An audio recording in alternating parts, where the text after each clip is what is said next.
Hello and welcome to the Athletic NBA show. It's Friday. I'm Dave Dufour. Seth Partnow and Mo Killer are here. That means it's Nerder, she wrote. Guys, Drew Holiday has been traded. Damian Lillard's been traded. DeAndre Ayton's been traded. Yusuf Nurkic has been traded. It seems like we've been maybe over-focused on the Eastern Conference because of the movement there, right? Like, Milwaukee, they're the favorites now. But wait, the Celtics are also the favorites. So I was thinking we could talk about the West and the favorites in the West. Go ahead, Mo. No, I just got to close the loop on all the trades there because I've been saying for a long time Portland has won the trade, and they've even before they traded Dame, they've already won the trade or whatnot. I got news for you guys. I'm changing course. They've lost the trade. As soon as DeAndre Ayton said, dominating. Yeah, no, they lost the trade. I'm sorry. Everything they got is trash. It's over. They've lost the trade. Done. I mean, wait a second, though. They also got Rob Williams. Nope. Dominating, Dave. Done. The dude has never played in a way that's domination at all. Mr. I'm going to pass up a dunk and go for a nice little fadeaway jump hook. Lost the trade. Done. Amazing. Final decision. Amazing. So anyway, that aside, well, we know Portland. I mean, listen, Portland, they're not in the mix. They're not a contender in the West. But I do want to talk about the West because they're the forgotten conference and they have the champs, the Denver Nuggets. All of a sudden, listen, how are the Denver Nuggets not everyone's favorite to win the title again this year? We just watched them dominate. They've got the best player in the league who should have won his third straight MVP. Jamal Murray looked amazing in the playoffs. And remember, he struggled coming back from his ACL tear to start the season. So he's going to be even better this year than he was last year. They should go back to back. I think I think everybody's going too far overboard with how much losing Bruce Brown's going to hurt them. I agree. It's going to hurt them, but they make it seem like they lost Jokic. You know, it's or Murray. Like the way they're the element, like here's the honest truth. Don't nobody want to talk about Denver, Dave. We just completely ignore them. We didn't want to do it last year when they were winning and on their way to the championship. Dave, nobody wants to talk about Denver. Like, that's just the honest truth about it. And we make this whole thing. Oh, they lost Bruce Brown. They lost Jeff Green. Oh, I don't know how they'll ever recover. And it's how many teams have listen, Jeff Green has moved around a lot. All right. So teams lose Jeff Green all the time. And he was great for Denver. But like that's not necessarily a death. That's the aggregation right there. Teams lose Jeff Green all the time. They lose Jeff Green all the time.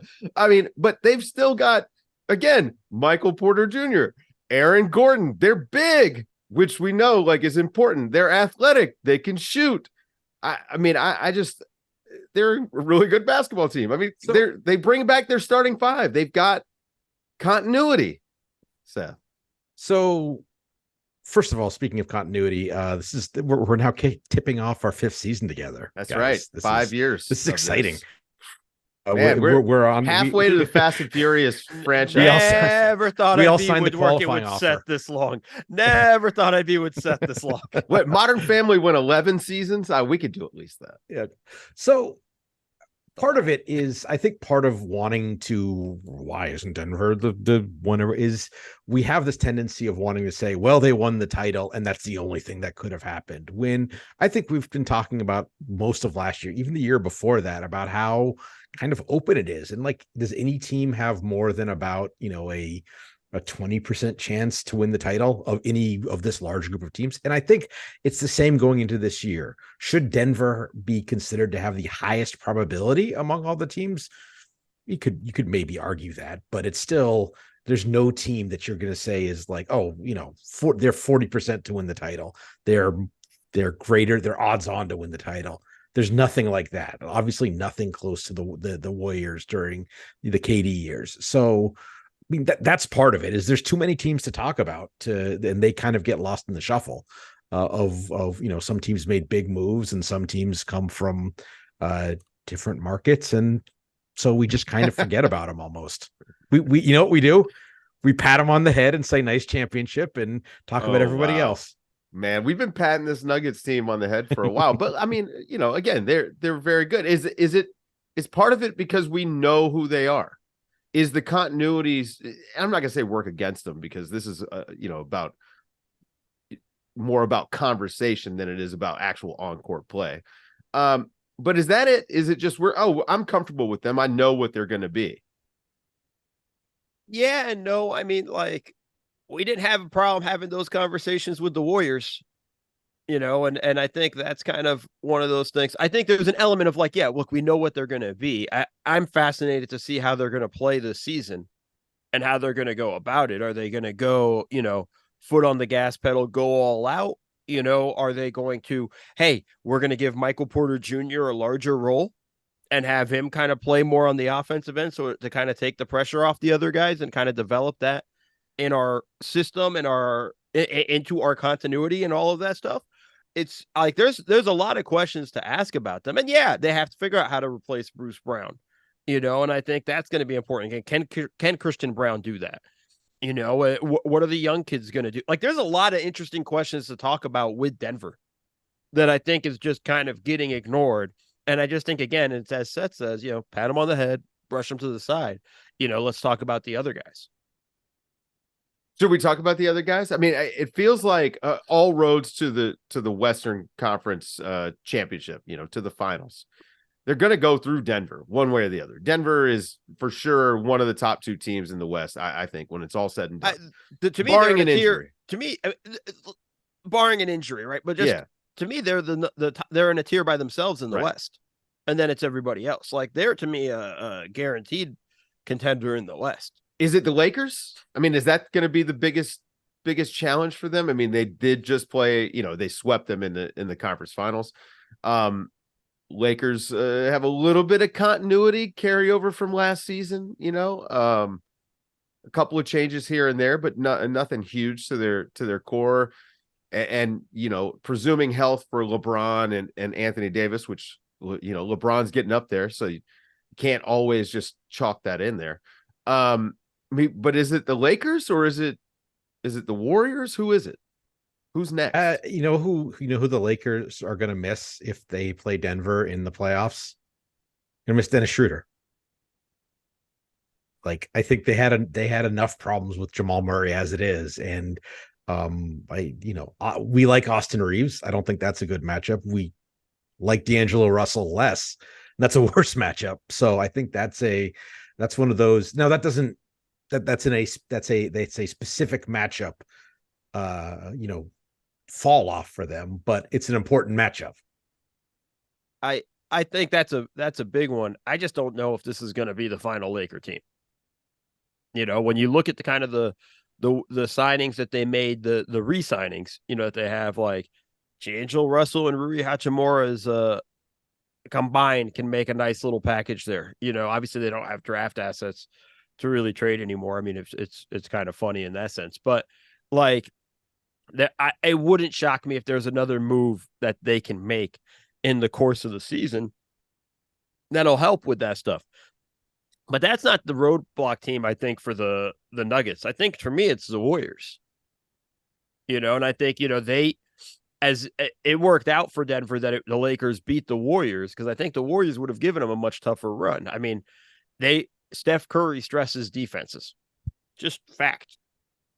Just he changes how you have to defend and how you're going to go about defending and whatnot. They're going to attack Jokic and pick and rolls, and he's been good defensively. It's different when it's Steph, though, right? Like, it's a whole different level of things. I think that's the team, that I think is more of a roadblock for the Nuggets than the Lakers. Like, I look at the Lakers and I think they're just short guys. They're short, one or two pieces that I would feel more comfortable with to say, like, hey, like they're like kind of a contender, but not really a contender to me. See, the Lakers may be short a few guys, but the Warriors to me have a few short guys, right? I just think that the Warriors are a little bit too small. Well, I just think the Warriors are a little bit too small. And like, Looney has done a good job guarding Jokic, mostly. But not only being a little bit small, but then you have your best lineups have two non-shooters in Looney and Draymond Green, and that's just a bad combination. You I think can't really rebound. I think we make the threes. rebounding is a problem, but I think we make too much of just non-shooters. I think that Golden State has not really, I don't think they've really paid for Green not being a shooter because he's such a good playmaker. He can do stuff with the ball in his hands. He and Steph and Clay have a shorthand, have a rhythm they can play with, where if you're laying off Green, they know how to, I remember when he kind of figured out in the finals a couple years ago, when Boston was playing off him, he would catch the ball and he would hard drive the ball, wouldn't drive it at the basket. He would sprint dribble directly at Steph or Clay. And that becomes a very tough thing to cover because the second defender is sagging into the paint. I think that the Warriors are interesting because, the cliche styles make fights. And you say, yeah, Denver will have some advantages because they're big. But Golden State will have some advantages because of the way they can spread Denver out. And that's where it becomes interesting is on the night in the series, which of those advantages becomes to the fore. And so that's an area where I think like the Lakers kind of strength is that they're big also, and Denver's just better at that. So I think that that's where the Golden State has the chip in a chair, and Phoenix a little bit also, but I think Golden State is going to be better at playing that way than Phoenix is because they're going to be able to guard even if they can't rebound when they're kind of smaller. Yeah, and just to go back to the non-shooter point, I think we're getting too obsessed. And I think teams are getting too obsessed with, we got to have all shooters on the floor and 5 out and da-da-da. Like, we're losing the plot here a little bit in that sense of like, there's an important aspect to it. Like Seth just illustrated, like you can get Draymond Green on the floor because he does so much for you offensively, but he also unbelievable defensively. Same Kevon Looney, and what he does defensively is so valuable. You could survive with him as a non-shooter, but he's also a hell of a screen setter. Yeah, I'm working on a theory here, by the way. Well, hold. Go ahead. But I just think this is something I think we get too lost in with the whole Ben Simmons stuff. I mean, granted, this is way he did make 10 free throws in a row. Yeah, nobody gives a shit. The whole concept though of like he can't shoot, he's not a player. It's like, he does everything else for you. Rebounds, play makes, and defends. Like we get so obsessed, and I think teams do too, so obsessed with worrying about spacing that they forget about all the other aspects of the game of basketball and what matters. And I think that's something I think I'm not worried about with the Warriors. And I think this lineup was one of the best starting lineups in the NBA when they were healthy and rolling. So I don't think this is a problem for me at all when I look at them in that sense. You worry about their depth? I mean, Chris it's Paul the young guys. Maybe coming off the bench, I guess. Yeah, and it's the young guys. Moses Moody, Kuminga. Can Moses Moody and Kuminga really kind of take the leap that the Warriors need them to? And if not, they need to move them, and they need to move them quick. And that ship might have sailed already on them. They might not get the value they want for that and get a piece for those guys. But they need those guys to bump up. But yeah, I'm worried about the depth. But I'm worried about the depth for a lot of teams.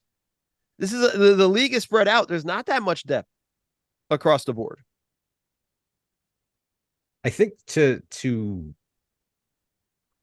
I like your point, Mo, that teams are focusing at exclusion on just shooting. I think it's kind of always been that way, and like it being shooting is kind of the Steph era like obsession, and at times it was size, at times it was mid-sized playmakers. There's always been sort of a thing that is the hotness, and everyone thinks, oh, we need that, and it's sort of, if there's one thing Denver's championship showed last year, it was like, be the best at what you do, and that's gonna and if you have enough talent, that can be enough. Yeah, I mean, my question is there someone we're just sort of not paying attention to? Phoenix, there's a right.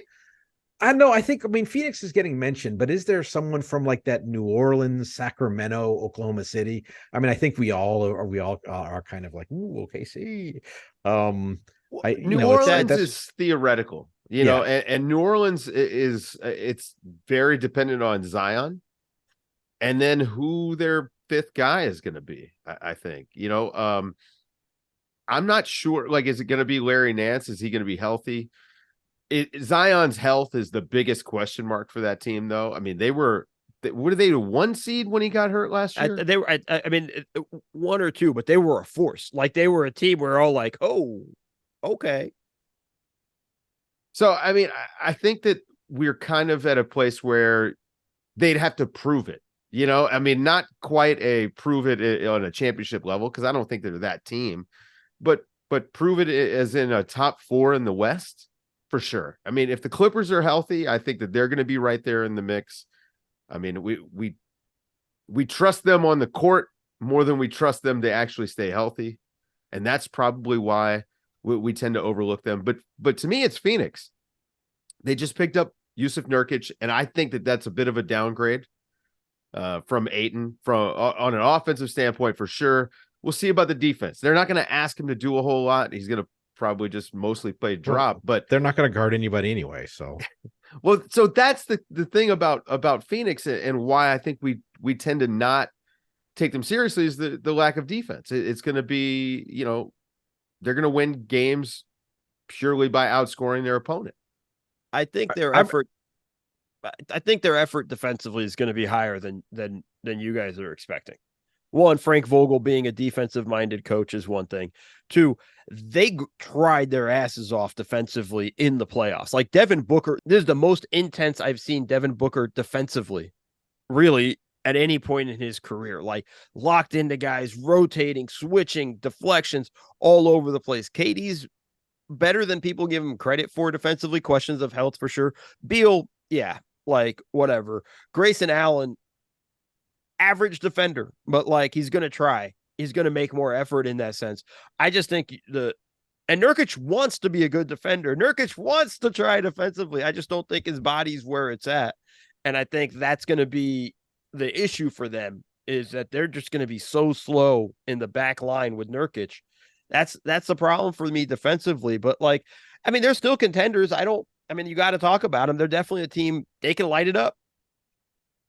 I think you rightly are giving Devin Booker credit for his improvement on defense, but is that maybe means that in their likely steps, he might be the second best defender. And, you know, their 2 best defenders are probably their 2 highest usage players also. So that's a tough one. It's a tough one to ask guys to, all right, you're going to have to shoot 30 times a game and be our best defender for, you know, 2 months against every team that's game planning just for you on both ends. You know, could it happen? Sure.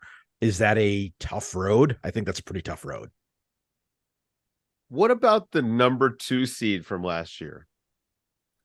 Memphis Grizzlies. They're going to go the first 25 games with no Ja Morant, but they did pick up Marcus Smart. They've got Derrick Rose. I mean, they've got guys. They're going to get through that 25 games. You're using Derrick Rose as a positive? I mean, they're going to get through those 25 games is what I'm saying. 25 regular season games is not 25 playoff games. I think they'll be better. Steven Adams will be out there. They'll be able to get back to their offensive rebounding. I mean, this team has been monstrous on the glass when Steven Adams has been out there, even with Jaren Jackson and the fact that he does not contribute to rebounding. Part of it because of the way he plays defense. But does Memphis have a shot in the West? We just don't take them seriously. I honestly, like, Jaren Jackson might be the player who has the most to prove in the league, and there's nothing he can do to prove it until April and May. Like, I think that you know, we had some fun with him in how what happened in the World Cup, but I think kind of some of the issues in the World Cup were not different than some of the issues we've seen with him in the playoffs, where, you know, as a 5, he can get bullied, and the foul trouble is, and, you know, he's got to show that he can be a top line guy who can give you 25 minutes at the 5 in a high level playoff matchup. All the things that Steven Adams, we love Steven Adams. I think that the ship has sort of sailed on Steven Adams and Jaren Jackson being a big minute playoff combo. I think they'll play some minutes that way, but I don't think they're going to close that way in most matchups. So you wonder about, frankly, their defense as well. If he is not able to be kind of defensive player of the year effective in the playoffs because of the physicality and the foul trouble when he's asked to play that much five. I'm going a different route. Same thing with Jaren Jackson, but it's on the offensive end. He's got to step up on the offensive end and actually really be a threat for them offensively and not just get the table scraps, right? Not just a pick and pop here and there, not just, offensive rebounds and a few possessions or whatnot. He needs to be a force for them offensively. And they actually really need it now with Ja out. That's when you look at the team now, the next 25 games, they're going to be pretty damn good defensively. I just don't know where the offense comes from that much. It's Desmond Bane, it's John Moran. I mean, it's Jackson. It's Smart. It's they have Luke Kennard who's going to shoot some threes for them and knock them down and stuff and all that. But they need him to show that growth more on the offensive end. And I think everything you said about his defense is correct. No notes on that. But I think it's more important that he shows stuff on the offensive end this season. And that's what the Grizzlies need to really put me in the point where I'm like, yeah, they can really contend. I think Desmond Bane is going to have a massive year on the. He started out last year on fire. Yeah, started out and then got hurt and whatnot. But to be honest, it's hard though. Now, with 25 games, I'm putting my defensive pressure on Bane. Where's a lot of the scoring? Yes, I will let Marcus Smart shoot all the threes. Fine. Beats me, he beats me. But I'm putting my effort, my game planning, I'm focused on Bane. Yeah. How about Minnesota, guys? That's the sigh of distrust, I think. We don't trust Rudy in the playoffs. We don't trust Cat, period. We want to trust Anthony Edwards, but I don't think we're quite there yet. No, I mean, you look, I mean, he had a great Team USA run and everybody's projecting a leap for him. I am as well, but this team's still got to figure out who they are. You want to talk about continuity, Seth? They only got 29 games out of Towns last year. They played pretty well in the playoffs and down the stretch, but they got to figure out how to play with each other. Just those three. And if it can work, that's the question the front office has got to figure out. If it can work with those three, and then what do you do if it can't? And I think that's the important thing for them with this stuff. But also, they've never gotten out of the first round. I'm not ready to say that they're a contender in that sense where I'm going to put them on the level with everybody else. They still got a lot of work to do with what they have and so on. It's going to be a minute, but they're going to be better than they were last year. They have I think to people be better than last year. I think just people are sleeping on them in that sense. I think they're going to be better, but I think putting them in this conversation in terms of contenders is probably too early. I think they were sort of sneakily pretty good for kind of the second half of last season when they kind of when they basically did more putting the ball in Edwards' hands, and it was certainly a more comfortable when Towns was out to have it just sort of pour out around Gobert. That was more comfortable for everybody, but I don't think that that's their best look, especially now that they have so much tied up in Naz Reid as well. So they kind of have to make it work playing two true bigs a lot. Are we can we really am I just going to be the hipster and constantly bring up the Thunder though? Yeah, no, you are. This is a team that's not that's not listen, a contender. I think we've been kind of playing fast and loose because obviously Minnesota is not a championship contender, but at least someone that could be in the mix top four. I do think we're all getting a little too excited about Oklahoma City. Way too excited. Everybody needs to slow their roll. Andrew Schleck, calm the fuck down. It's all of this stuff. Everybody needs to relax when it comes to the Thunder. They're going to be good. They're going to be exciting. They're going to be the team we all want to watch.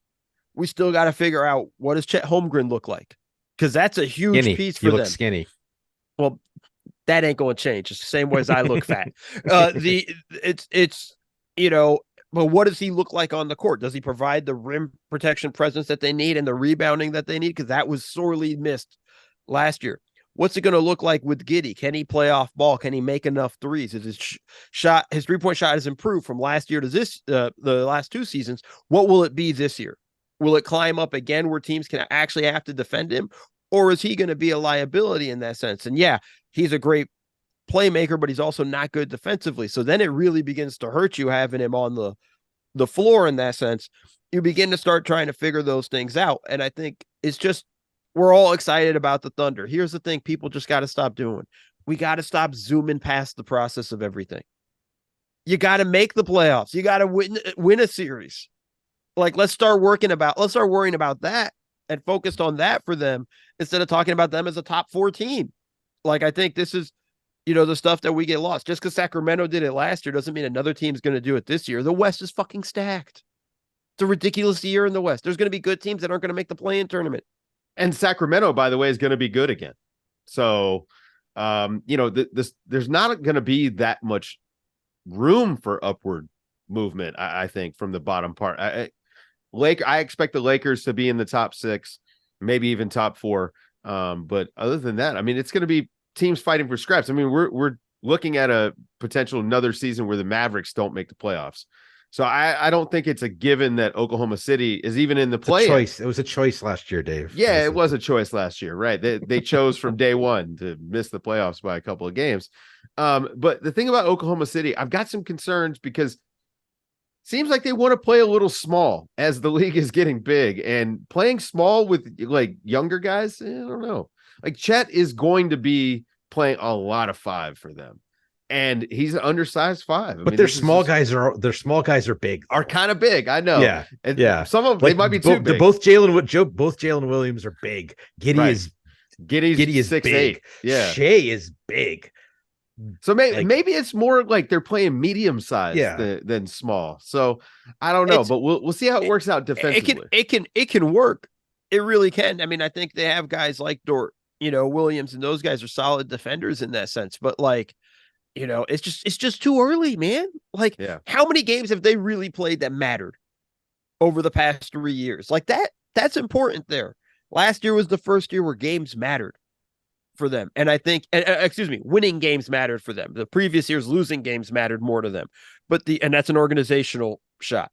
They got to learn how to play in these games. We had to see it in Memphis growing up. We had to see Phoenix grow up and Devin Booker kind of evolve into that. We watched it in Sacramento last year. Like, there's a process to all of this stuff. And even Sacramento, they still got bounced in the first round. Like, it's that simple. Yeah. Let's talk about Sacramento. Because Sacramento, again, they were a great surprise last year. They were the 3 seed. You mentioned that, the Warriors knock them out, but they led in that series. The Warriors had to come back. You guys, what's going to be the secret for Sacramento kind of getting over the hump? Let's just say, make it to the second round of the playoffs. They got to figure out that center position, I guess. Yeah, it is. I mean, I don't know if there's a better example in the league of the difference between an all-star level regular season player and a playoff I don't know than Domantas Sabonis. And that's his centrality to that team, no pun intended, is I don't know how we answer that question. We certainly don't answer that question in the regular season, because in the regular season he's a very good player.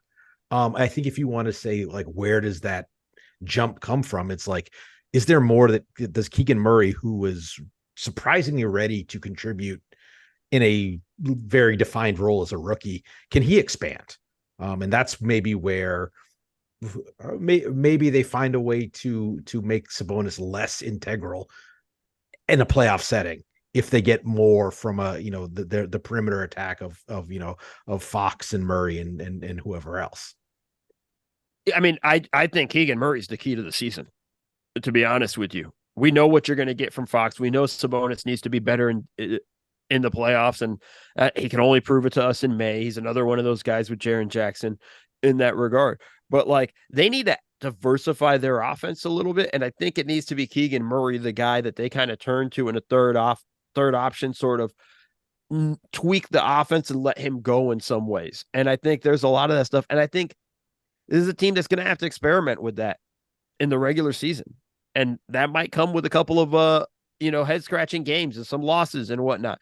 But that's something that they have to really figure out. And I think that's going to be the scenario for them. Like if they're really going to take that next step, they do need that third scorer. And I'm looking at Keegan Murray. That's actually a fascinating dynamic in the West. And in that division, you look in that division, it's the LA teams, Golden State, Sacramento, and it's a Phoenix. I mean, it's Royal Rumble in itself. Like that could be 5 playoff teams right there. It makes you almost long for the old NHL system of the Adams division title or something. There are a lot of teams that probably do need to maximize playoffs, do need to do some experimentation in the regular season. The question is, can they afford to? Yeah. Like, can Dallas afford to try stuff, to figure stuff out, or are they just going to be on the edge? Sacramento, we saw the Lakers almost screwed around and found out last year before making some trades and finding something. So that's a really interesting dynamic, in that there will probably be a team or three that kind of knows that the way that they can grind out regular season wins isn't really going to work in the playoffs, but they make the decision, well, we'll get there and then maybe we'll figure something out, but let's just make sure we get there first. And that's an important thing. Like they have to make sure they get there, right? Like you can afford to tick off a few games if you're confident you're going to make the playoffs. But it's also like, well, when you get there, what are you going to do? And that's the hardest thing. And then that's what makes the West so insane this year. Like, honestly, the 2 worst teams in the West are going to be the teams that are tanking, right? San Antonio, they're not going to be good, and Portland. And I think that's really where we're at with that. It's, 13 teams. Houston's going to be better. We don't know what New Orleans is going to be health-wise. Like across the board, when we look at all of these teams, we're just like, damn, man, like, the play-in tournament, the race to the play-in tournament is going to be absurd in the West. Utah's probably going to be better this year. Utah's going to be better. There were rumors Utah was in on Drew Holiday, so Utah they think they're ready to take a step forward, because that's not a player you try to acquire if you're not. I mean, they have $1 billion draft picks in the future. They've got some good players on the roster already. I think Utah could be in the mix for the play-in, and maybe they're a buyer, in the season. Who are the sellers going to be, though? The sellers are all going to be in the East. That's a whole other question. East. I mean, the Eastern Conference is a whole train wreck. Well, the top of the East, that's kind of settled. We already know. Both teams? Yeah. You guys got anything else before we wrap this up? Just dominating. Scoot Henderson we are officially out on giving yourself a nickname. Yeah, no nicknames. Self-appointed. That doesn't work. Okay, well, for Seth Partnow and Mo Dakhil, I'm Dave DeFore, and this has been Nerder, She Wrote, on the Athletic NBA Show.